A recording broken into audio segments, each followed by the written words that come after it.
Class 6 এর last যে চ্যাপ্টারটা, দ্যাট ইজ বর্জ্য পদার্থ, এই বর্জ্য পদার্থের চ্যাপ্টারটা আজকে পড়িয়ে দিচ্ছি। তো বর্জ্য পদার্থ কাকে বলে? তো বর্জ্য পদার্থ হচ্ছে আমরা দৈনন্দিন জীবনে বিভিন্ন কারণে এমন অনেক পদার্থ আছে যেগুলো আর ব্যবহার করি না, যেগুলো আর কাজে আসে না আমাদের। এমন পদার্থ আছে যেগুলো পরিবেশকে দূষিত করে, রোগ জীবাণু ছড়ায়। সেই পদার্থগুলোকে আমরা একসাথে বলে থাকি বর্জ্য পদার্থ। ক্লিয়ার? বা ওয়েস্ট মেটেরিয়াল। Waste material.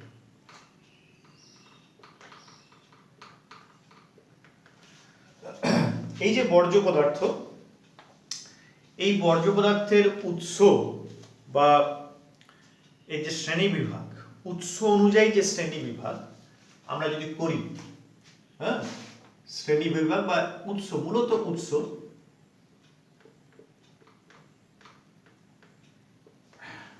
উৎস বা শ্রেণী বিভাগ যদি আমরা করি, একে তোদের বইয়ে বিভিন্নভাবে দিয়েছে, অন্যভাবে দিয়েছে, আমি একটু অন্যভাবে বলছি যে মূলত এটাকে দুটো ক্যাটাগরিতে আমি এটা ডিভাইড করছি। মূলত দুটো ক্যাটাগরি। একটা হচ্ছে ডাইরেক্ট ব্যক্তিগত জীবনে আমাদের, যেটা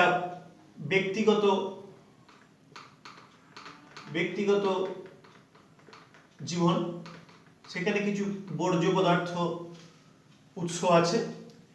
আর যেটা সমাজ থেকে আসছে, যেটা সমাজ জীবন থেকে আসছে, সমাজ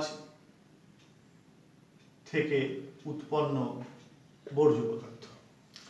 এই ব্যক্তিগত জীবনে আমাদের বলতে পারি এটাকে দুটো ক্যাটাগরিতে ডিভাইড করতে পারি। এক নম্বর হচ্ছে আমাদের আমরা যে কনজিউম করি বেঁচে থাকার জন্য, আমরা যে বিভিন্ন জিনিস আমরা কনজিউম করি, সেই বিভিন্ন জিনিস, যেমন প্রথমত সেটা খাদ্য হতে পারে। হ্যাঁ, এটা কি বলা যেতে পারে? দৈনন্দিন ব্যবহার, লিখে দিই, দৈনন্দিন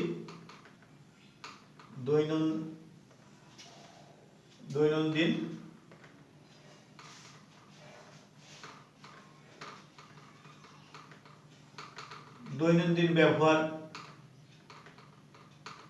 যে করি আমরা, সেই দৈনন্দিন ব্যবহার থেকে যে উৎপন্ন বর্জ্য পদার্থ, যেমন খাবার থেকে উৎপন্ন বর্জ্য পদার্থ খেতে হবেই আমাদেরকে। তো খেতে গেলে কি কি বর্জ্য পদার্থ উৎপন্ন হতে পারে? খোসা, বিভিন্ন সবজি ফলের খোসা যেগুলো আমরা খাই না, যেগুলো ফেলে দিই, সেটা থেকে বর্জ্য পদার্থ তৈরি হতে পারে।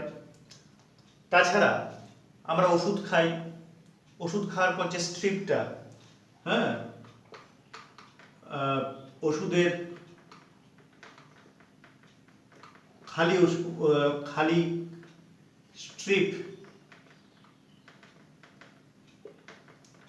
3 নাম্বার হতে পারে দুধের প্যাকেট আছে, আজকাল বাড়িতে বাড়িতে দুধের প্যাকেট আছে, তাহলে দুধের প্যাকেট, বিস্কুটের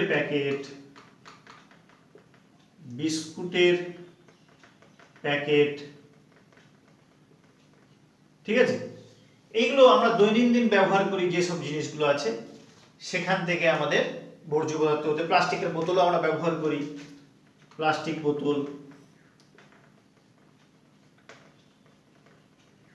এইগুলো বর্জ্য পদার্থ হতে পারে। আর আছে আমরা যে বাড়িতে থাকি, সেই বাড়ি তৈরি করা অথবা তার রক্ষণাবেক্ষণ। তাহলে বাড়ি তৈরি করতে গেলে অথবা তার রক্ষণাবেক্ষণে বর্জ্য পদার্থ উৎপন্ন হয়। যেমন বাড়ি তৈরি করতে গেলে সিমেন্ট বালি তো এদিক ওদিক ছড়িয়ে থাকে, ওটা ইম্পর্টেন্ট নয়। পেরেক ফেরেক চারদিকে ছড়িয়ে থাকে, প্রচুর পেরেক উৎপন্ন হয়, যেগুলো মাটির সাথে মিশে যায়, মাটিটাকে নষ্ট করে। কিন্তু যেটা ইম্পর্টেন্ট সেটা হচ্ছে যে প্লাস্টিকের প্রচুর ব্যবহার হয়।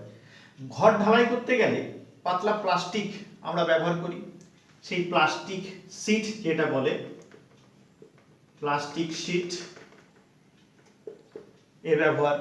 আচ্ছা, পাইপ, ঘরের পাইপ লাইনের কাজ হয়, তাহলে পাইপ, প্লাস্টিকের পাইপ, ঠিক আছে, অ্যাসবেস্টস,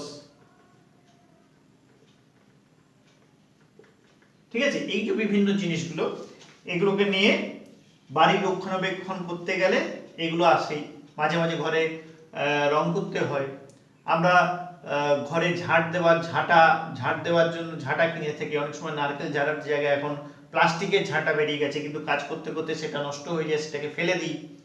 সেই সব মানে মূলত প্লাস্টিকের জিনিসটা ভীষণ পরিমাণে আমরা ব্যবহার করি তো আমাদের ঘরে। আর যেগুলো মূলত সিঙ্গেল ইউজড প্লাস্টিক মানে ওটা একবারই ব্যবহার করা যায়। মাংস নিয়ে এলাম মাংসের দোকান থেকে, সেক্ষেত্রে আমরা কি করি, ক্যারি ব্যাগ করে মাংস নিয়ে চলে এলাম, এই ক্যারি ব্যাগটা কি করে ফেলে দিই। মাছ কিনলাম, ক্যারি ব্যাগ নিয়ে এলাম, এই যে প্লাস্টিকগুলো, এগুলো সিঙ্গেল ইউজড প্লাস্টিক, সেগুলো আমরা ধুয়ে আর রেখে দিই না, ওগুলো আমরা ফেলে দিই। হ্যাঁ, এই যে ব্যাপারগুলো, এগুলো সবগুলোই হচ্ছে ব্যক্তিগত দৈনন্দিন জীবনে উৎপন্ন ওয়াস্ট। আর নেক্সট হচ্ছে সমাজ থেকে উৎপন্ন। এটা আবার প্রথমত এটাকে মূলত আমি দুভাবে এটাকে ভাগ করতে পারি। সমাজ থেকে উৎপন্ন যে ওয়াস্ট, সেটা হচ্ছে আমাদের প্রত্যেকের জীবনের সঙ্গে সমাজের যে জায়গাগুলো যুক্ত হয়ে আছে, যেমন বাজার। হ্যাঁ, বাজার সবাই যায়, আমি বাজার যাই না তাহলে হতে পারে না। বাজার, মাছের বাজার, সবজি বাজার, এমনি কাপড়ের বাজার, এই যে বাজারটা যাই আমরা, সেখানে একটা সোসাইটি, অফিস কাছারি আছে, ইন্ডাস্ট্রিয়াল এরিয়া আছে, বড় বড় কারখানা, ছোট কারখানা, মাঝারি কারখানা, বিভিন্ন কারখানা, এই প্লাস তোর বিভিন্ন পরিবহন ব্যবস্থাতেও অনেক বর্জ্য পদার্থ উৎপন্ন হয়। তো এখানে 1 by 1 যদি বলি, ঠিক আছে, যেমন প্রথম কথা তোদের বই অনুযায়ী বলছি, যেমন পুরসভা পঞ্চায়েত কি করে, প্রচুর জায়গায় লাইট লাগায়, বিভিন্ন রাস্তায় লাইট লাগায়, সময় আস্তে আস্তে সেই লাইটগুলো নষ্ট হয়ে যায়। লাইট নষ্ট হয়ে যাওয়ার পর সেই ভাঙা লাইট, হ্যাঁ, তারপর লাইট লাগাবার সময় যে প্লাস্টিকের ব্র্যাকেট যে বিভিন্ন কিছু থাকে, হ্যাঁ, এইগুলো তো বর্জ্য পদার্থ হিসেবে তৈরি হয়। এগুলো ইউজ হয়ে যাওয়ার পর ওইগুলো আবার ফেলে দেওয়া হয়। আগে প্রচুর ব্যবহার করা হতো, সেইগুলো নষ্ট হয়ে গেছে, পড়ে গেছে। পুরসভা পঞ্চায়েতে এগুলো দেখতে পাওয়া যায়। বড় বড় অফিস, ইন্ডাস্ট্রিয়াল অফিস বিল্ডিং এ, হ্যাঁ, বিরাট একটা সমস্যার কারণ হচ্ছে প্লাস্টিকের বোতল। তারপর অনেক অফিসে চা খাওয়া হয়, রেগুলার ভিত্তিতে চা খাওয়া হয়, কফি খাওয়া হয়, প্লাস্টিকের কফি কাপ যেগুলো। তারপর খাওয়া দাওয়া হলো হয়তো ইন্ডাস্ট্রিয়াল অফিসগুলোতে লোকে খাওয়া দাওয়াও করে।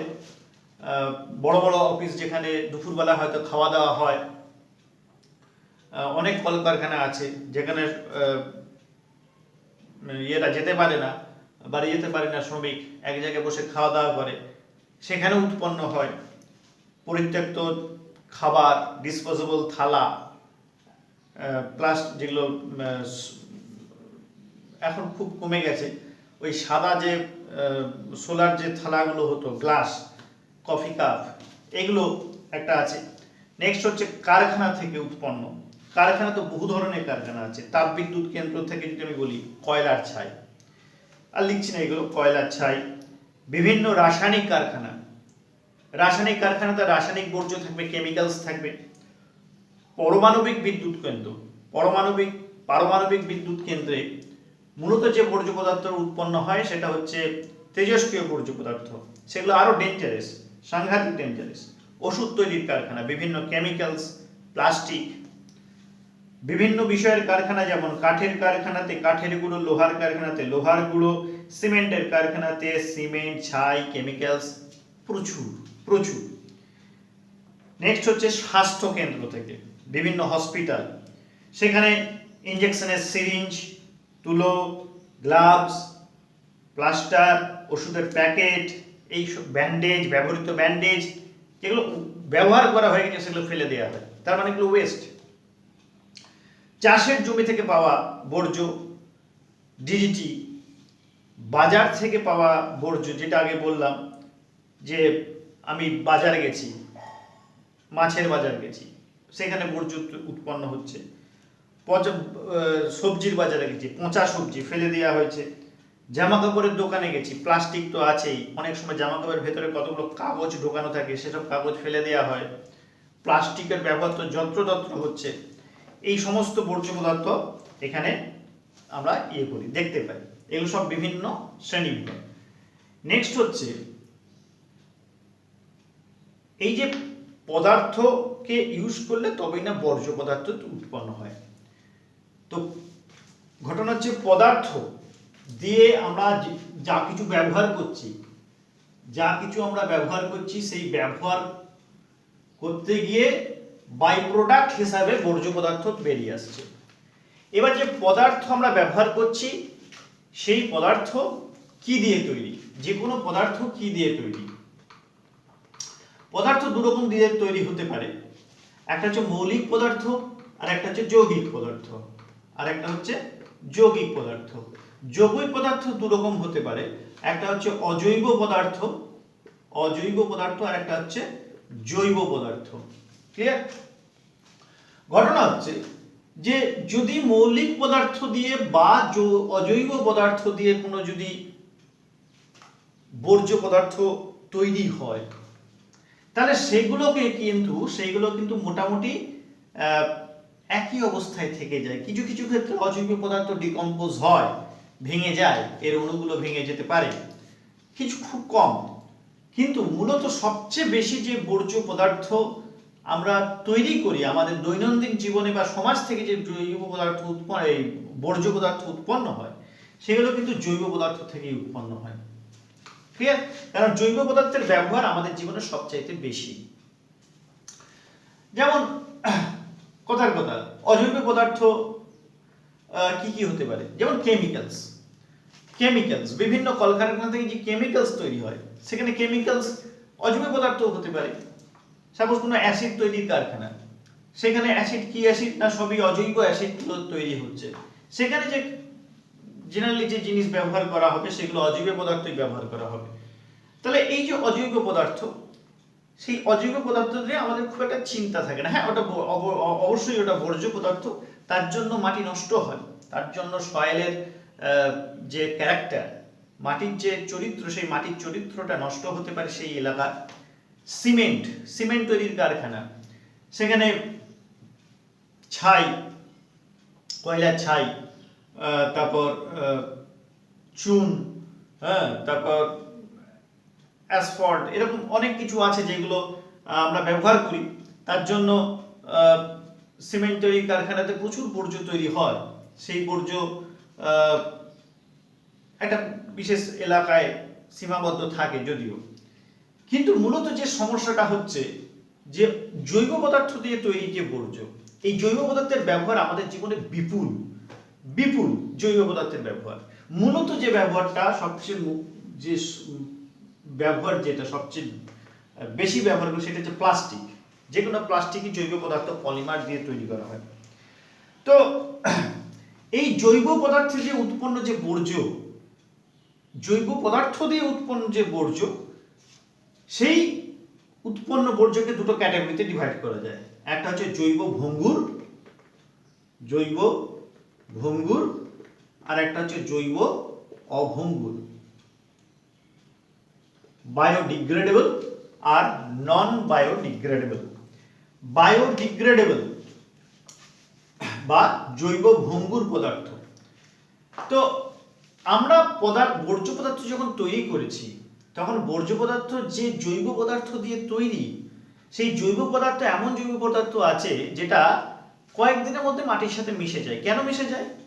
তার যে অণুগুলো, সেই অণুগুলো মাটির মধ্যে থাকা বিভিন্ন ব্যাকটেরিয়া, বিভিন্ন জীবাণু, তাদের দ্বারা সেই জৈব ভঙ্গুর যে অণুগুলো আছে সেগুলো ভেঙে যায়। অর্থাৎ ধরা যাক আমি বলছি খোসা, সবজির খোসা, ফলের খোসা, এইগুলো জৈব ভঙ্গুর, জৈব পদার্থ দিয়ে তৈরি। তো এই পদার্থ যদি মাটির মধ্যে ফেলে রাখি, একটা সময় কি হবে, মাটির সাথে মিশে যাবে না, পচতে পচতে পচতে পচতে ডিকম্পোজ হয়ে যাবে। অর্থাৎ ব্যাকটেরিয়া, বিভিন্ন জীবাণু সেগুলো কি করবে, পচাবে, নিয়ে তারা ওখান থেকে খাবার পাবে, ব্যাকটেরিয়া ওখান থেকে নিজের খাবার পাবে। কিন্তু এই প্রক্রিয়াতে সেই যে অণুগুলো আছে, যে পদার্থ দিয়ে, যে অণুগুলো দিয়ে তৈরি, সেই অণুগুলো ভাঙবে। ভেঙে আলটিমেটলি কি হয়, আইদার কার্বন ডাইঅক্সাইড উৎপন্ন হবে, অথবা জল উৎপন্ন হবে, অথবা মিথেন উৎপন্ন হবে, নিয়ে ওগুলো মাটির সাথে মিশে যাবে। তাহলে এগুলো মূলত জৈব ভঙ্গুর, অর্থাৎ বিভিন্ন ব্যাকটেরিয়া বা জীবাণুর দ্বারা এই জৈব বর্জ্য পদার্থগুলো ভেঙে গিয়ে কয়েকদিনের মধ্যেই মাটির সাথে মিশে যায়। মূলত সবুজ বর্জ্য পদার্থ, সবুজ মানে হচ্ছে গ্রিন ওয়েস্ট। গ্রিন ওয়েস্ট কোনগুলো? মূলত আমি যেটা বললাম, সবজি বা ফলের খোসা, খাবার থেকে যে বর্জ্য পদার্থ উৎপন্ন হয়, বিভিন্ন হোটেলে দুদিনের ভাত ফেলে দিল, এটা তো বর্জ্য পদার্থই। তো ভাতটা কি হবে, সারা জীবন কি ওরকমই থেকে যাবে? মাটির সাথে সেটা মিশে যাবে একটা সময়। বিভিন্ন জৈব প্লাস্টিক, আমরা জৈব ভঙ্গুর প্লাস্টিক এখন তৈরি করেছি, খুবই পাতলা প্লাস্টিকটা হয়, থিকনেসটা ভীষণ পাতলা হয়, একটা সময় কি মাটির সাথে থেকে কয়েকদিনের মধ্যে মাটির সাথে মিশে যায়। জৈব ভঙ্গুর প্লাস্টিক এখন আমরা খুব ব্যবহার করছি। মলমূত্র, আমাদের যে মলমূত্র আছে সেইগুলো মাটির সাথে মিশে যাচ্ছে। আর এখান থেকে দেখ এক ধরনের সার উৎপন্ন হয়, বিভিন্ন পশু তাদের মৃতদেহ, খোসা, এগুলো দিয়ে ম্যানিওর তৈরি হয়, সার তৈরি হয়। ঠিক আছে, ভার্মি ডিকম্পোস্ট বলা হয় এগুলোকে। এই সারগুলোকে আমরা আবার ওটাকে ইউজ করি, চাষে বা সবজি টবজির বাগানে আমরা ইউজ করি, ফুলের বাগানে আমরা এগুলো ইউজ করি। আর কিছু কিছু আছে কসাইখানা মানে স্লটার হাউস, যেখানে কাটা হয়, বিভিন্ন প্রাণীদেরকে ইয়ে করা হয় মাংস পাওয়ার জন্য। সেই স্লটার হাউসে, কসাইখানাতে প্রচুর বর্জ্য উৎপন্ন হয়। আমাদের দেশে পশ্চিমবঙ্গে না হয়তো সেরকম স্লটার হাউস বা কসাইখানা তুই দেখতে পাবি না, কিন্তু এমন যেখানে আছে, বেসিক্যালি তুই যদি চীনে যাস, অথবা তুই যদি কোনো ওয়েস্টার্ন কান্ট্রিতে যাস, তাহলে দেখবি অনেক বিশাল বড় একটা বাজার জুড়ে সব জায়গায় শুধু কাটা হচ্ছে, বিভিন্ন মাংস, বিভিন্ন পশুর মাংস উৎপন্ন হচ্ছে। সেই স্লটার হাউসে প্রচুর বর্জ্য তৈরি হয়, কিন্তু সেগুলো হচ্ছে সবই জৈব ভঙ্গুর জৈব পদার্থ দিয়ে তৈরি। তাহলে এই যে বর্জ্যটা, সেটা একটা সময় মাটির সাথে মিশে যায়, যে এমন নয় যে বছর পর বছর থেকে যায়। কিন্তু জৈব অভঙ্গুর নন বায়োডিগ্রেডেবল অণুগুলো কি, না যেগুলো বছরের পর বছর, মাসের পর মাস ছেড়ে দেয়, বছরের পর বছর পেরিয়ে যায়, কিন্তু একই অবস্থায় থেকে যায়। যেমন একটা প্লাস্টিকের বোতল 400 বছর পরও দেখবি একই রকম রয়ে গেছে। হ্যাঁ, তুই বলি না, আগে চকচক করতো, এখন একটু কালো হয়ে গেছে, তাতে কি হয়েছে? কিন্তু প্লাস্টিকের বোতলটা শেপ যদি দুমড়ে মুচড়ে যায়ও, সেটা ইম্পর্টেন্ট নয়। একটু গায়ে যদি কিছু ময়লা বসে গিয়ে ওটা কালো হয়ে যায়, সেটা ইম্পর্টেন্ট নয়। আসল ব্যাপারটা হলে প্লাস্টিকের বোতলটা মাটিতে মিশে নি, অর্থাৎ জৈব অভঙ্গুর যে অণুগুলো আছে, সেই মানে জৈব অভঙ্গুর অণু অনেক বড় হয়, আকারও অনেক বড় হয়, সেইগুলো মাটির সাথে মেশে না, অর্থাৎ ব্যাকটেরিয়া বা কোনো জীবাণু তাদেরকে ভাঙতে পারে না। এদেরকে বলা হয় জৈব অভঙ্গুর বর্জ্য পদার্থ। জাস্ট আমি একটু সংজ্ঞাটা বলছি। যে সকল বর্জ্য দিনের পর দিন, মাসের পর মাস, বছরের পর বছর একই অবস্থায় থেকে যায়, যার অণুগুলো একই রকম থেকে যায়, ফলে তারা মাটির সাথে মিশতে পারে না, তাদেরকে জৈব অভঙ্গুর বর্জ্য বলে। এটা তোরাও লিখতে পারবি, একটু যদি চিন্তা ভাবনা করিস তোরাও লিখতে পারবি। প্লাস্টিকের বোতল, ভাঙা টিউব, কম্পিউটারের অংশ বিশেষ, তোদের কম্পিউটারের এখনকার দিনে না একটা খুব সুন্দর একটা টার্ম আসছে, ই ওয়েস্ট। ই ওয়েস্ট, হ্যাঁ, ই বলতে কি? ই মানে হচ্ছে ইলেকট্রনিক বস্তু থেকে উৎপন্ন বর্জ্য পদার্থ। ইলেকট্রনিক বস্তু মানে ভাঙা টিভি, ভাঙা রেডিও, মোবাইল, তারপর তোর ল্যাপটপ, কম্পিউটার, হ্যাঁ, এরকম, তারপর তোর মিউজিক সিস্টেম, এরকম যেগুলো নষ্ট হয়ে গেছে। আগেকার দিনে মিউজিক সিস্টেম ক্যাসেট প্লেয়ার থাকতো, এইখানে প্রচুর পরিমাণে বর্জ্য পদার্থ উৎপন্ন হয়। 2014 সালে পৃথিবীতে, হ্যাঁ, প্রায় 40 মিলিয়ন টন শুধু ই ওয়েস্ট তৈরি হয়েছিল। এত টন শুধুমাত্র ইলেকট্রনিক ওয়েস্ট তৈরি হয়েছিল। আমরা হিসাব করে দেখেছিলাম 2015 সালে পৃথিবীতে এতটা পরিমাণ ই ওয়েস্ট তৈরি হয়েছিল। তো এইগুলো থেকে আমাদের অনেক কিছু সমস্যার সৃষ্টি হয়। প্রথম কথা, পরিবেশ তো দূষিত হয়, এটা অবশ্যই আমাদের হেলথের প্রবলেম হয়। আরো বেশি কি বলতো, সবচেয়ে বিরাট বড় যে সমস্যা, প্রকৃতির তো হয় ওয়েস্ট থেকে প্রকৃতির তো হয়, কিন্তু বিরাট বড় যে সমস্যাটা, যখন আমরা সেইগুলোকে, জৈব অভঙ্কুরগুলোকে আমরা যখন মাটির সাথে মিশছে না, তার মানে কি, কোনো জায়গায় তো রাখা হবে, সেই জায়গায় ড্যাম্পিং হবে, অর্থাৎ সেখানে জমবে। এবার যত বেশি আমরা কনজিউম করব তত উৎপন্ন হবে। আলটিমেটলি কি দেখা যাবে, আমরা যে জমিটাকে ব্যবহার করতে পারতাম, সেই যে জমি, ড্যাম্পিং ইয়ার্ডের পরিমাণ, এরিয়া বেড়ে যাচ্ছে। বাবা, আজকে তুই এখানে একটা ডাস্টবিন তৈরি করলি, দেখলি একটা ডাস্টবিনে হচ্ছে না, তারপর আরেকটা ডাস্টবিন তৈরি করলি, তারপরে যে আরেকটা ডাস্টবিনটা হচ্ছে না, এরকম করে বছর পর বছর জমেই যাচ্ছে। আর দেখে যাচ্ছি যে জায়গাটা ময়লা ফেলার জায়গা, হ্যাঁ, ড্যাম্পিং ইয়ার্ড বলছে, সেই ড্যাম্পিং ইয়ার্ড এলাকাটা বেড়েই যাচ্ছে। অর্থাৎ আমাদের খেলাধুলার মাঠ, প্রাকৃতিক যে সুন্দর যে পরিবেশ, স্বাভাবিক যে পরিবেশ, শুধুমাত্র বর্জ্যের জন্য সেই এরিয়াটা বেড়ে যাচ্ছে বলে আমাদের ওই পরিবেশগুলো, খেলার মাঠ, পার্ক, এগুলো আস্তে আস্তে এরিয়াটা কমে যাচ্ছে। কারণ ওই এলাকাটা আমরা ব্যবহার করতে পারছি না, শুধুমাত্র ড্যাম্পিং হচ্ছে বলে। সমস্ত জিনিস এসে ওইখানে ঢেলে দাও, সমস্ত জিনিস আনো ওইখানে ঢেলে দাও। ফলে কি হচ্ছে, এই জৈব অভঙ্গুর ওইখানে মাটির সাথে মিশবে না। ওই জায়গায় মাটির সাথে 10 দিন কি 15 দিন পরে এসে দেখতাম না মিশে গেছে, মাটির সাথে মিশবে না, একই রকম থেকে যাবে। ফলে এবার জমতে এলাকাটাও বেড়ে যাচ্ছে, উঁচু হচ্ছে, হ্যাঁ, পাহাড়ের পর পাহাড়, মনে হচ্ছে যেন পাহাড়, কিন্তু পাহাড়টা কোনো পাথর দিয়ে তৈরি নয়, শুধুমাত্র বর্জ্য পদার্থ দিয়ে তৈরি পাহাড়। ঠিক আছে, তাহলে একে আমাকে যদি বাঁচতে হয়, এই বর্জ্য পদার্থের হাত থেকে যদি বাঁচতে হয়, তাহলে আমাকে একটা সঠিক ব্যবস্থাপনা করতে হবে।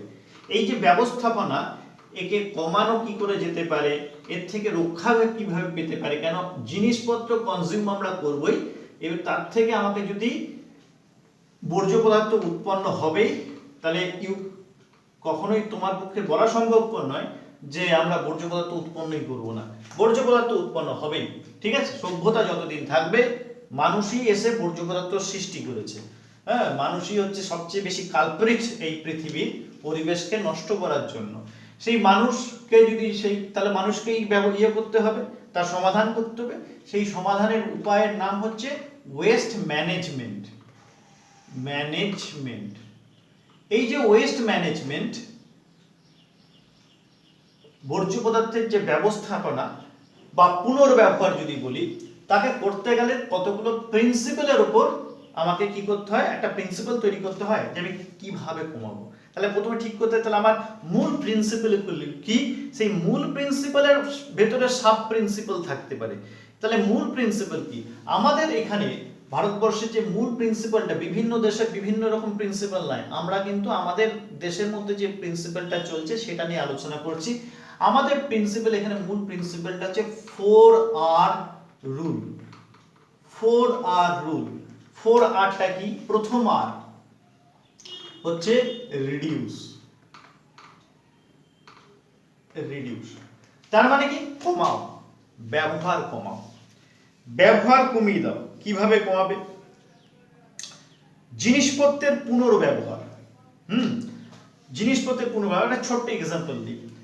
একটা চায়ের দোকান আছে, সেই চায়ের দোকানে গিয়ে দেখলি চা বিক্রি করছে, কাঁচের চা দিচ্ছে ওই কাঁচের কাপ অথবা স্টিলের কাপে। তোর ইচ্ছা হলো না, ওটাতে একই লোক বারবার খাচ্ছে, তার থেকে তুই বলি প্লাস্টিকের কাপে দাও, আমরা বলি তো প্লাস্টিকের কাপে দাও। তাহলে এই যে প্লাস্টিকের ওটা বর্জ্য পদার্থ, ওটা কিন্তু বায়ো নন ডিগ্রেডেবল বর্জ্য পদার্থ, ওটা মাটির সাথে মিশবে না। কিন্তু আমি যদি কাঁচের গ্লাসটাতেই খেতাম বা ওই স্টিলের গ্লাসটাতে খেতাম, তাহলে ওই একই গ্লাসে আমরা বারবার সেটা ব্যবহার করতে পারতাম। মেবি হ্যাঁ, বছরের বছর ধরে বিভিন্ন লোক ওই একই কাঁচের গ্লাসে খেয়ে যাচ্ছে, তাতে আমার ঘেন্না হতে পারে, কিন্তু মূল সমস্যাটা যেটা বর্জ্য পদার্থের ব্যবহার কমানো, সেটা কিন্তু আমি কমাতে পারছি। অর্থাৎ কাঁচের গ্লাসটা যদি বারবার ধুয়ে, হ্যাঁ, একবার খাওয়ার পর সেটাকে যদি প্রপারলি কেউ ধুয়ে নেয়, তারপর সেটাকে যদি আবার ব্যবহার করে, জেনারেলি আমরা কি করি ঘরের মধ্যে তাই করি। আমাদের আগেকার দিনে, এখন তো অভ্যাস খারাপ হয়ে গেছে, আগেকার দিনে আমরা ঘরে গ্লাস থাকতো, স্টিলের গ্লাস থাকতো, আর সেই স্টিলের গ্লাস আমরা বিভিন্ন জন খেতাম, যে যখন পারতাম গ্লাসে জল খেতাম, আবার গ্লাসটাকে ধুয়ে রেখে দিতাম। একই থালা ঘরে, একই থালা কি বিভিন্ন জন খাই না? আগে তো আমরা খেতামই। এখন না হয় এখন যাদের ইয়ে হয়ে গেছে বাড়িতে, ছেলের থালা আলাদা, মেয়ের থালা আলাদা, বাবার থালা আলাদা, মায়ের থালা আলাদা। আগেকার দিনে নেই। তোদের হোস্টেলেও বা হোস্টেলে যেখানে আছে, হোস্টেলেও হয়তো একই থালাতে, কার কোনো নির্দিষ্ট থালা নেই। যে আমি হোস্টেলে পড়েছি, হ্যাঁ, আমিও হোস্টেলে থেকেছি। হোস্টেল বলতে ছোটদের মধ্যে ছোট ক্লাসে নয়, এমএসসি থেকে আমিও হোস্টেলে থেকেছি, সেখানে তো একই থালার ব্যবহার করা হয়েছে। ঠিক আছে, তো রিডিউস করতে গেলে কি হবে? বারবার এটাকে ইউজ করতে হবে, একই জিনিসকে বারবার ইউজ করতে হবে, তবে গিয়ে মানে রিডাকশনটা কম হবে, কি বলে, রিডাকশন হবে, আমি যে বর্জ্য পদার্থ উৎপন্ন হচ্ছে সেটা কমবে। আচ্ছা, সঠিক ব্যবহার, পরিমিত ব্যবহার, যা আমার প্রয়োজন নয় তার থেকে বেশি আমি কেন ব্যবহার করব? ঠিক আছে, সঠিক ব্যবহার, এবং সেটাকে যদি বারবার আমি ব্যবহার করি, একটা কিনলাম, দেখুন ভালো লাগছে না, পয়সা আছে আর একটা কিনে দেবো, ওটা ফেলে দিলাম, তাহলে ওটা বর্জ্য পদার্থ উৎপন্ন হলো। তাহলে সঠিক ব্যবহার করতে হবে, পরিমিত ব্যবহার করতে হবে। আর এইটা করলেই আমরা কি দেখতে পাবো, যে রিডিউশনের মাধ্যমে যত আমি প্রোডাক্ট, জিনিসপত্র যত আমি কম ব্যবহার করব, আমার জীবনে দরকার নেই তবু আমি ব্যবহার করছি, তাহলে হবে না। আমার জীবনের দরকার নেই, আমার সেটাকে অ্যাভয়েড করলেও চলে যায়। ঠিক আছে, আমি কি করছি, যে ঘরে ধরা যাক, একটা ছোট্ট উদাহরণ দিচ্ছি, তো কি করছি, ঘরে ইয়ে হচ্ছে, কি বলে, জন্মদিন হচ্ছে, কিনে নিয়ে এলাম দুটো বেলুন, সাপোজ একটা বড় বেলুন, একটা ছোট বেলুন, একটা ঘরের ছোট বাচ্চা, তার একটা ছোট বেলুন দিয়ে দিলাম।